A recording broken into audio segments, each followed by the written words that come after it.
No country is ready for such a disaster.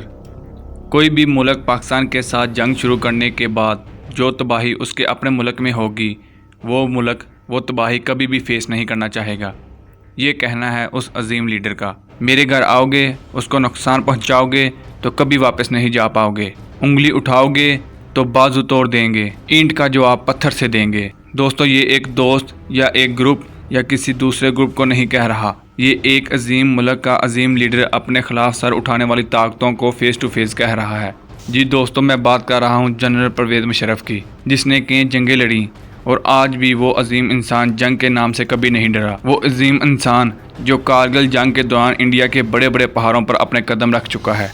दोस्तों, मैं बात कर रहा हूँ उस अजीम इंसान की जो इंडिया के साथ जंग करने के बाद आज भी उसी मुल्क में जाकर उसके मंजे हुए एंकर पर्सन और उनकी एलीट और एजुकेटेड क्लास को जवाब देने की सलाहियत रखता है। आज भी वो शख्स यूनिफॉर्म के बगैर अपने दुश्मन मुल्क में जाकर अपनी की हुई जंगों को फ़ख्र से बयान करता है। दोस्तों, मोदी जब भी सिलेक्टेड मीडिया को इंटरव्यू देता है तो वो सब इंटरव्यू फर्जी और स्क्रिप्टेड होता है। बात करने का मकसद ये है कि एक मुल्क का वज़ीर-ए-आज़म अपने ही मुल्क के नॉन सिलेक्टेड एंकर पर्सन को इंटरव्यू नहीं दे सकता, क्योंकि उससे ऐसे सवालात किए जाते हैं जिनके जवाब उसके पास नहीं होते।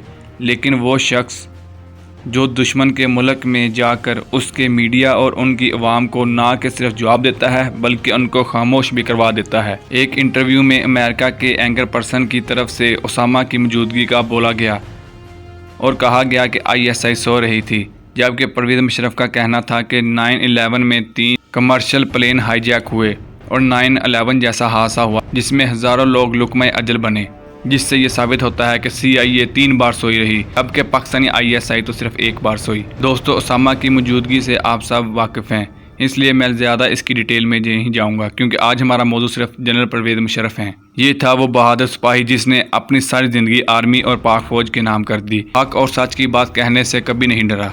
दोस्तों, मेरा ताल्लुक़ पाकिस्तान के शहर फैसलाबाद से है। हमारे बुज़ुर्गों के कहने के मुताबिक जहाँ परवेज़ मुशर्रफ का दौरा होता था, वहाँ से कई किलोमीटर दूर तक फ़ौज लोगों के घरों की छतों पर खड़ी होती थी और मुशर्रफ के एक कहने पर अपनी जान और दिल के नजराने देने के लिए हमेशा तैयार रहती थी। दोस्तों, इंडिया के एंकर पर्सन के एक सवाल पर मुशर्रफ का कहना था कि अगर मुझे दोबारा मौका मिला तो मैं ये जंग दोबारा करूँगा।